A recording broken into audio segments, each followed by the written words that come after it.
Bonjour, bonsoir les amis, j'espère que vous allez bien, que vous avez la forme, que vous avez la pêche. Je vous retrouve dans cette vidéo pour justement répondre à la question suivante. Est-ce que ça vaut le coup d'oser le tout pour le tout et de prendre des risques énormes? Alors je vais répondre à la question de Thomas.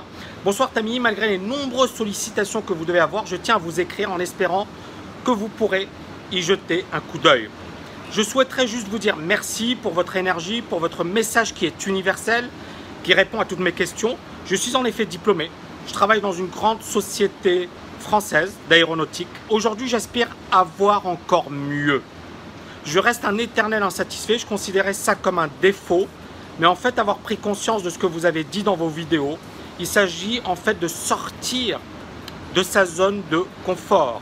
J'ai toujours aimé la difficulté, le challenge.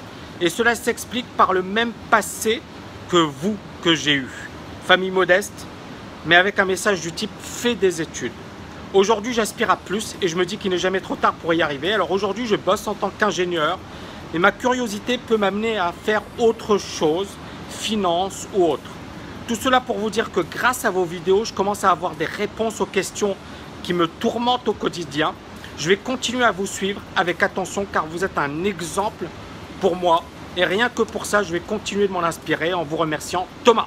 Ok, bah merci pour ce super message Thomas.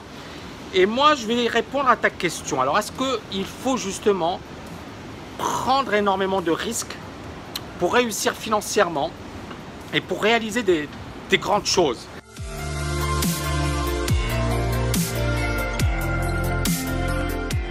Tout d'abord, j'ai envie de te dire, on n'a qu'une vie.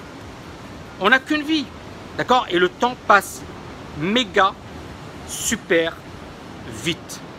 Donc, et je vais parler plus tard des regrets qu'ont les personnes effectivement avant de décéder. Il y a une infirmière australienne qui a justement récupéré les pensées des personnes effectivement avant de mourir. Et ces personnes disaient justement elles n'avaient pas fait ce qu'elles voulaient. Donc on n'a qu'une vie. Dis-toi un truc, fonce. Je ne sais pas quelles sont tes passions, je ne sais pas ce que tu as envie de faire, etc. Fonce, d'accord? Vis tes rêves à fond la caisse. Maintenant, moi je suis quand même quelqu'un de super prudent parce que je l'ai déjà dit dans mes vidéos, dans certains articles également, je disais qu'il faut toujours avoir un plan B. C'est-à-dire que vivre ses rêves, ça ne veut pas dire faire n'importe quoi. Ça ne veut pas dire tout arrêter du jour au lendemain. Ça ne veut pas dire avoir une tête brûlée, d'accord? Ça veut dire également faire des choix intelligents, d'accord? Et donc, à partir de là, se dire, ok, qu'est-ce que je veux devenir? Qu'est-ce que je veux obtenir? Et quel est le temps que je vais me donner? Ne vous dites pas 6 mois, ne vous dites pas 1 an. C'est Tony Robbins qui dit cette phrase et je la trouve géniale. Beaucoup de gens surestiment ce qu'ils peuvent faire en 1 année, mais sous-estiment ce qu'ils peuvent faire en 10 ans. Je répète, beaucoup de gens surestiment ce qu'ils peuvent faire en 1 année, mais sous-estiment ce qu'ils peuvent faire en 10 ans. En fait, la période idéale pour vraiment réussir, c'est 5 ans, c'est 4-5 ans. Pour moi, je pense que c'est ça. Ça veut dire que vous avez 1 année, 2 années pour vraiment préparer le terrain. 1 année, vous commencez à peine à vous en sortir. Et puis ensuite, vous commencez à monter en puissance. Grosso modo, c'est ça. Et donc, il faut avoir un plan. Qu'est-ce que vous voulez faire? Quels sont vos centres d'intérêt? Sur quoi vous voulez investir? Bourse, immobilier, trading, etc. Est-ce que vous voulez créer un business? Mais dites-vous que grosso modo, c'est 4-5 ans pour vraiment trouver la vitesse de croisière et monter en puissance. Vous voyez ce que je veux dire? 4 à 5 années. Pas moins. D'accord? Et 1 année, il y a des personnes qui vont vous dire qu'elles ont réussi en 1 année. On peut faire des choses incroyables, mais elles ne vous disent pas « je me suis préparé avant ». J'ai eu 2 années, 3 années, 4 années de galère. D'accord? Elles ne vous le disent pas. Et puis, bien évidemment, alors, forme-toi. Lis des bouquins, suis des formations de haut niveau, assiste à des séminaires, parce que ça va t'ouvrir l'esprit et parce que tu vas te dire « c'est possible ». Et tu verras des gens qui ont commencé de zéro et qui ont cartonné. Et ça, c'est encore une fois important parce que sortir de sa zone de confort, ça veut dire également côtoyer des gens que tu n'as pas l'habitude de côtoyer. Parce que souvent, on côtoie des gens qui n'ont pas d'ambition, qui vont te dire que c'est impossible. Moi, par exemple, beaucoup de mes amis me disaient c'est impossible. Quand je leur parlais de la TKL, ils me disaient mais tu perds ton temps. Mais regarde, tu es bardé de diplômes et pourquoi tu te casses la tête? Vous voyez ce que je veux dire? C'était leur raisonnement.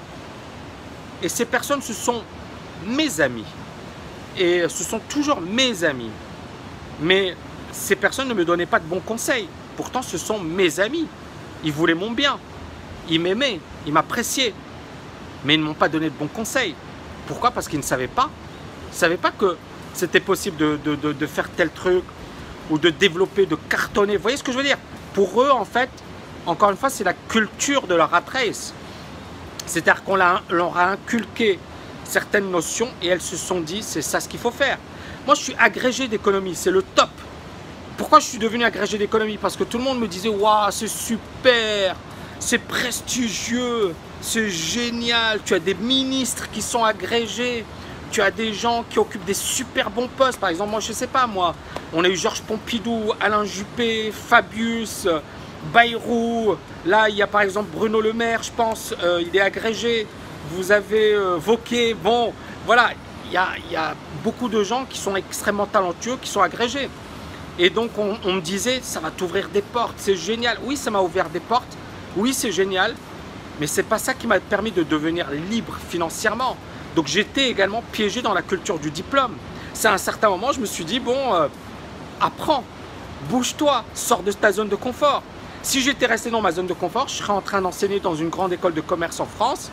Ok, ce serait sympa, je serais en train de faire des séminaires, mais je me serais fait chier comme pas possible. Je me serais fait chier, c'était pas moi. Vous voyez ce que je veux dire? C'était pas moi. Ok, j'aurais écrit des articles, j'aurais fait des trucs, mais c'était pas moi. Je me serais fait chier. Et je serais passé à côté de ma passion, de ce que j'aime faire. Aujourd'hui, je m'éclate. Donc, vous voyez encore une fois, ça demande du temps, les amis. Ça demande des sacrifices. Ça demande des efforts. Mais à la fin, qu'est-ce que ça vaut le coup? J'espère que vous avez aimé cette vidéo. N'oubliez pas de la liker, de la partager un max. Et je vous dis à bientôt, les amis. Ciao, ciao, ciao.